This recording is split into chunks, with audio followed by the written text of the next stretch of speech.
What's going on, guys? It's Cliffy here. Today we are playing in the semi-finals against the Hurricanes. Win here today. Well, the winner goes on to play the Sharks in the grand final. Loser heads home.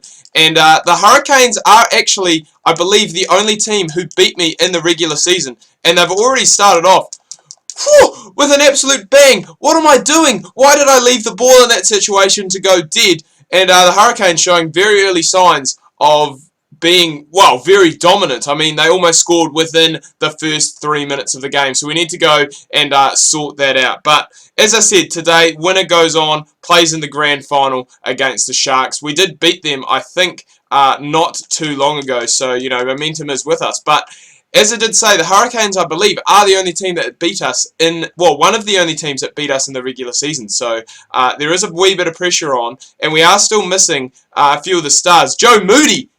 Oh, what are you doing? The big front rower, he's in there, and we need to get players to the breakdown. The one thing I did notice last time that we did play the Hurricanes was how good they were at the breakdown. They're so quick there.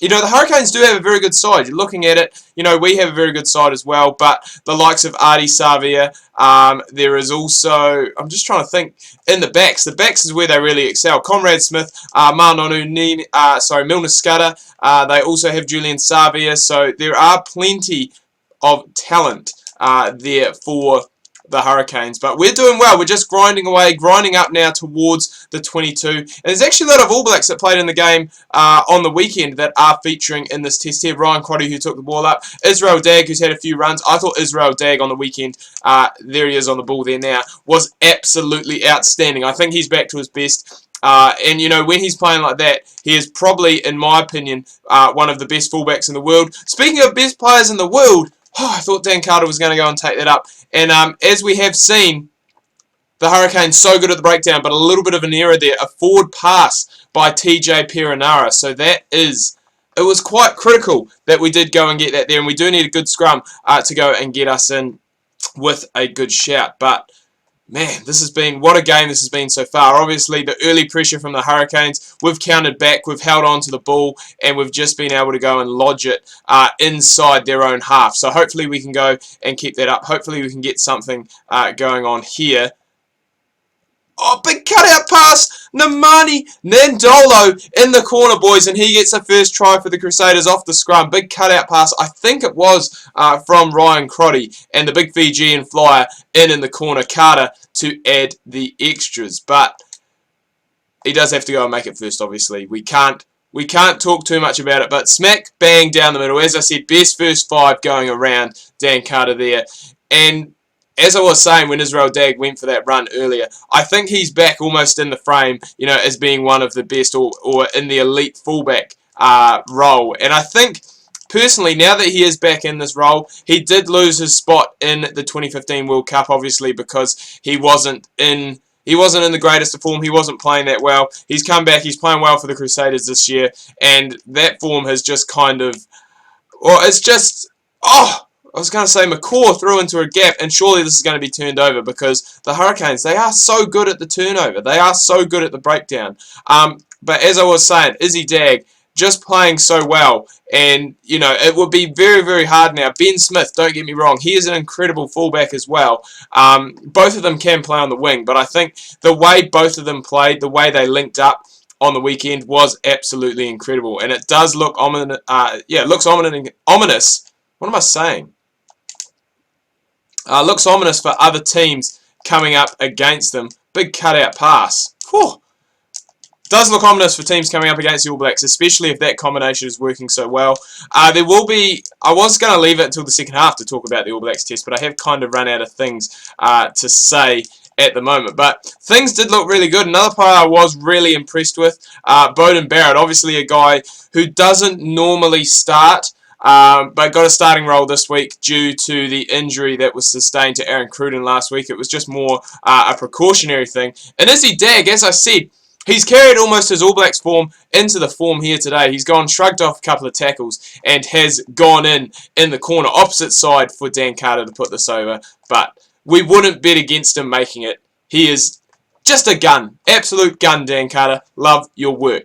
But Beauden Barrett really did impress me and impressed a lot of people. I think he had 24 points on the weekend. It was a real whitewash in that third test. But we will get into that at halftime. We are just about there, so I was kind of hoping that I was going to keep possession so that we could go and play it out at halftime. But we have been able to keep a hold of it, so if we can do this, play it through to the 40th minute, and then inside ball for Romano. I was going to say, and then we can just go and play it into touch, but we just need to make sure that we don't really do too much with it. Oh, that's not what I wanted to do. Get there, boys. Get to the breakdown. I was going to say we need to make sure that we secure that. We're going to go to Dag.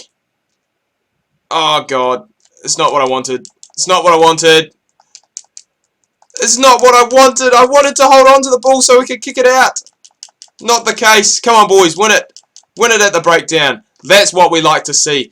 I did talk about in the pre-game how good the Hurricanes were at the breakdown. I think we have really counteracted them in that area, and that is why we are being so dominant. 67% possession and only 8 tackles made compared to the Hurricanes 30. That also goes down to possession. We have held on to the ball very well, and with that we do see our lead at 14-0 heading into halftime. But anyway, into that All Blacks game. For those who didn't watch it, the All Blacks, I wouldn't say that they finally put a polished performance on the board, because I think there were still, a few areas that could have been, well, that still probably do need improving on. As I said, it is just a mid-season test. Obviously, a new era as well for the All Blacks, with missing so many players, so many key players now gone through to retirement or playing overseas.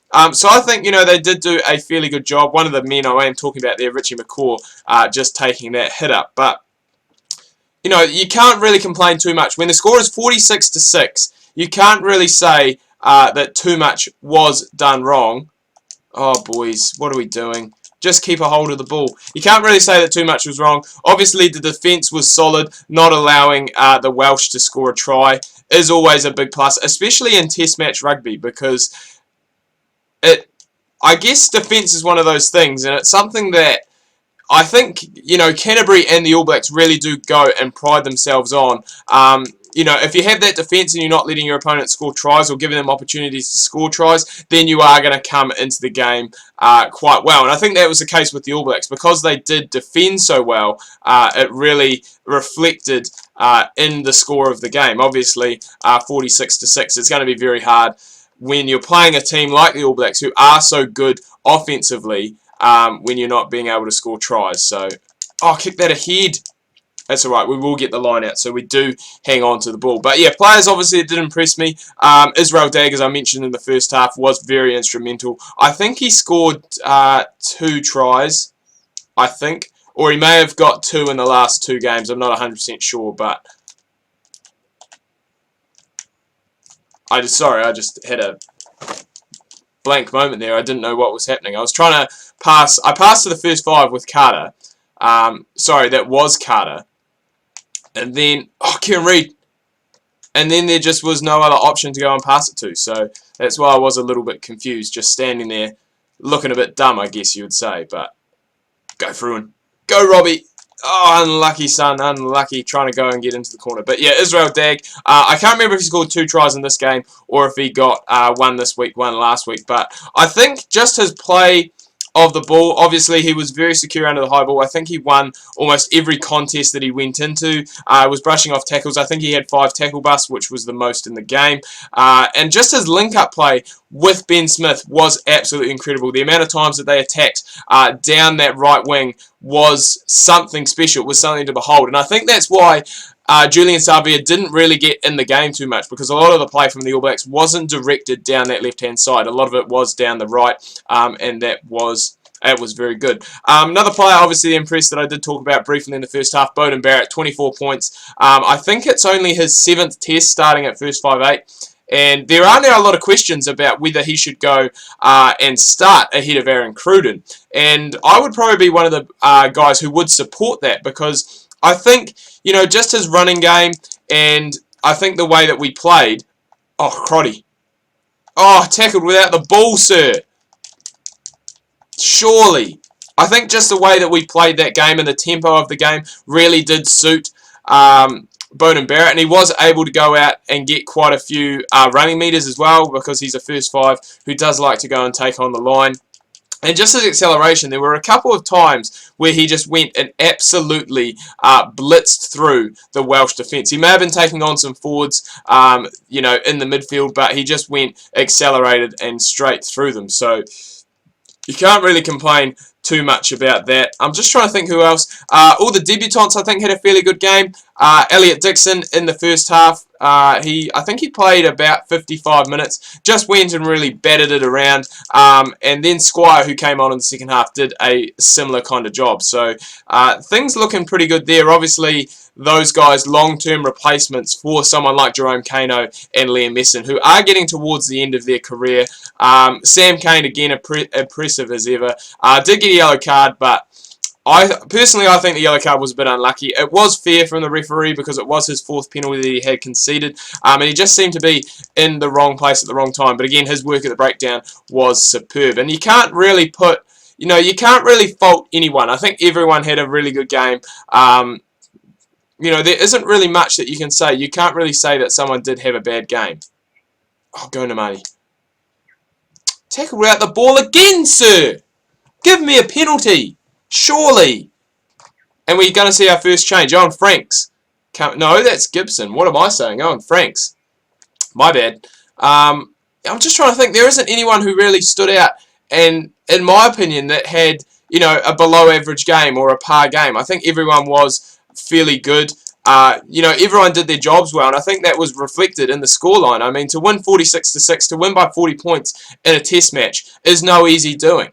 You know, in an international game where a lot of the times penalties are taken, the All Blacks have gone and scored 6 tries. Not as many as the Crusaders today as we march our way on to the Super Rugby final. That'll be next week against the Sharks. 21-0, we shut out the Hurricanes. And the possession of the territory did level up a little bit, as did the tackles in the second half. But 10 line breaks to their 5, and you can't really ask for too much more than that. Anyway, guys, I'm going to wrap things up here. Do hope you've enjoyed this video. If you have, please remember to leave a like. If you are new, please do subscribe. Make sure you check out my Facebook and Twitter links. That can be found down below in the description. Hope you're having a good week so far. Make sure you tune in tomorrow. I've got more Don Bradman batting career coming your guys' way. Make sure you do not miss that.